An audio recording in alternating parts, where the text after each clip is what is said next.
जय जय श्री राधे, सब वैष्णवों को जय Shri Krishna.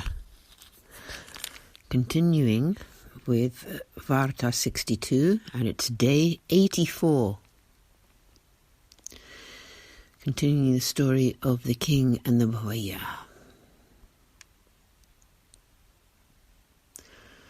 He thought and thought. He decided to ask the king's personal servant to tell him what would make the king happy. So he took him aside and asked, "Please tell me what makes your king happy. I have been trying all night, but the king has not even looked up. What should I do now? I have taken a vow that if I cannot please the king, I will not leave this village alive. The king is not happy, or what might I do now? Please tell me. If he is pleased and rewards me, then I shall give you half of anything I receive. This I promise. In this way I may stay alive, otherwise I shall surely die." The servant piped up, "My king is only ever pleased with Vaishnavas. If you dress as a Vaishnava, the king will soon be happy." That servant then taught the Vraja all the ways of a Vaishnava. The Vraja then assumed the form of a Vaishnava, just as the servant told him to. When he had perfected that form, he returned to the court. As he entered, he greeted the court and the king with Jai Shri Krishna, whilst folding his hands together. The king stood up immediately. He went to the Vraja and embraced him. He held his hand and drew him into his own throne and made him sit there. The king stood in front with palms joined. He called for 5 new garments to be brought in, and he dressed the Vraja in them. He presented him with bracelet, earrings, rings, bangles, pendants, pearl and gold necklaces, chokers, head ornaments set with jewels and other items of jewellery.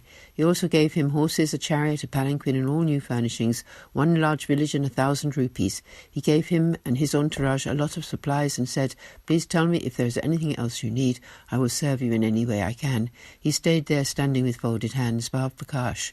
Here another big question arises. That actor assumed the form of a Vaishnava just to please the king, for show, and nothing more, nothing true. The king also knows this, so why did he show him so much respect?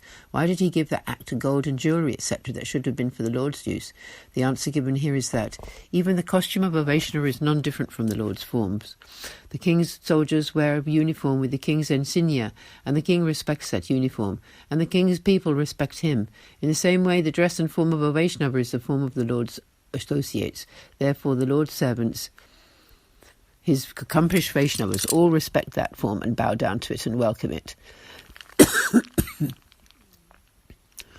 Thus it was that the king stood up immediately when he saw that form. The king was not honouring the Vraja himself. There is another meaning too. When the king embraced the Vraja, he was touching him, and there was a contact, and the king's heartfelt love for the beloveds was able to spring up in the Vraja in the same way that iron gets hot with the contact of fire. Iron becomes gold through the touch of the paras, stone. The Lord resides in the heart of that king who is an accomplished Vaishnava, and when the king embraced the Vraja, that love was able to take root in the actor's heart too. It was to that love of the Lord in his heart that the king welcomed the Vraja, adorned him and bowed down to him. Here it is shown that divine loving sentiment is the most important thing, bhava.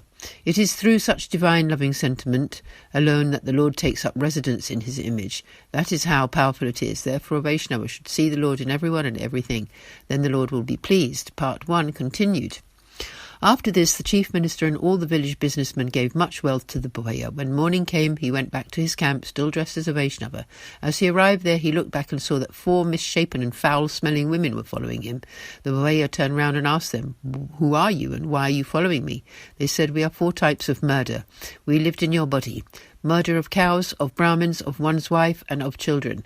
You assumed the form of a Vaishnava, and that is why we have come outside of your body. However, if you take off this dress, we will re-enter your body." The Vraja said, "But in this lifetime I have never killed anybody, so what do you mean?" The women replied, "In order to entertain people, you have feigned these 4 types of murder. You did only imitate these actions, however the guilt has still fallen upon you. We are those 4 types of murder." Bhav Prakash. The inner meaning here is that dharma, the righteous path, is extremely subtle. Even the thought of an offence in the mind can incur the punishment for it. This has been stated in the scriptures. After all, if you assume an identity and commit such an offence, then you also assume the guilt of murder. It does not even need to be said. For this very reason, Sri Acharyaji did not allow Vasudev Chakra to hide coins inside a fake shaligram, because it still had a sacred form and could not therefore be broken open. Even if the ceremony or installing a deity has not been performed, the Swarupa is established through divine loving sentiment. A Vaishnava should therefore always try to avoid offences done with mind, speech and actions.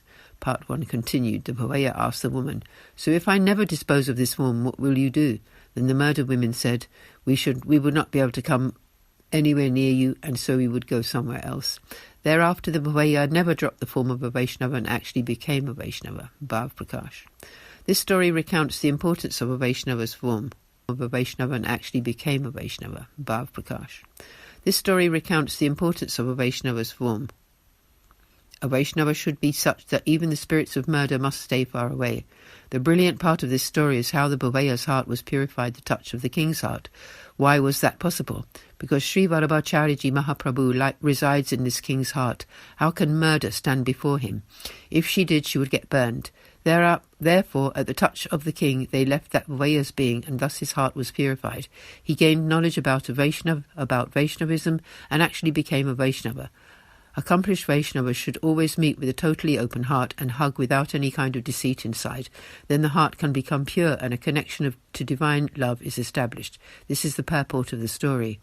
Thus concludes Varta 63, the story of the king from Gujarat, who was the recipient of Sri Gosaiji's great grace and an accomplished Vaishnava. Truly there is no end to his tale.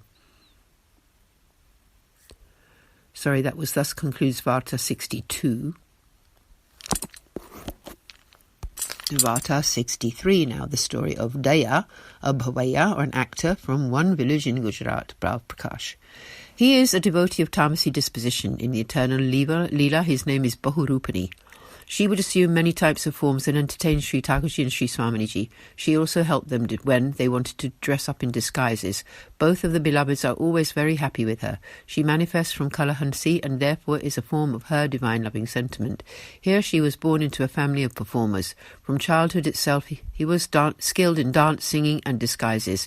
His name was Daya. When he grew up, he pursued the career of performing and travelled all over the country doing this. He earned a lot of money from kings and emperors, whom he entertained. Later on, he became a Vaishnava in the manner told in the previous story. Part 1. The Bhavaya came to see the king, who respectfully gave him a seat next to him. The Bhavaya recounted to the king in secret the story of those female forms of murder. He told him all about them. They were still visible at a distance. The king said, "The Vaishnava path is thus. It is supreme and all other paths are insignificant before it. Nothing can compare to it." The Bhavaya heartily agreed with the king. "I mean, just by my imitating the form of a Vaishnava, those spirits of death exited from my body. What to speak of those who are Vaishnavas with zero worldly attachment?" The Bhavaya then requested the king to initiate him as a Vaishnava with the Lord's name. The king told him that he would have to go to Sri Gosaiji to fulfill his wish, saying, "Without his grace the path of devotion is not clear. Therefore go to Adel." The Bhavaya asked the king to write a letter to Sri Gosaiji on his behalf, and the king agreed. The king wrote to Sri Gosaiji telling him all about the Bhavaya. The Bhavaya then set off to Adel together with his wife and children, and they reached there after some days. They had the sight of Sri Gosaiji and bowed down to him. The Bhavaya gave them the letter from the king. When Sri Gosaiji had read it, he asked the Bhavaya all about what had happened, and he told him everything. He especially told him about those 4 female spirits of murder. Then Sri Gosaiji graced him with the initiation of the Lord's name. He asked him to fast for some time and then also granted him Brahma Sambandh. Sri Gosaiji then partook of Mahaprasad and afterwards served that Bhavaya with Mahaprasad too. All of the Bhavaya's family and entourage became disciples. They all stayed there for some time and listened to Sri Gosaiji's discourses. They asked of him all the ways of the path of grace, and he gracefully instructed them and made them understand everything about the path.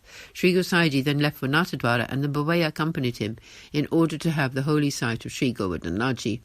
They arrived there after a journey of a few days. He had his holy sight, made donations, and then completed a tour of Vraja together with Sri Gosaiji. He was overjoyed. Sometimes afterwards he took leave of Sri Gosaiji, having been granted the Seva of Sri Thakurji, and then returned to his own home. He then sold his house and came with all his family to live in the same village as that king. He went to meet the king and told him how he and his family had become Sri Gosaiji's disciples. The king was very happy and gave him a house to live in. The Bhavaya began to serve his Sri Thakurji. When his daily seva was complete, he would go to sit with the king, and the two of them would discuss the Lord's pastimes. They were both filled with bliss thereby. The king had a lot of respect for the Bhavaya.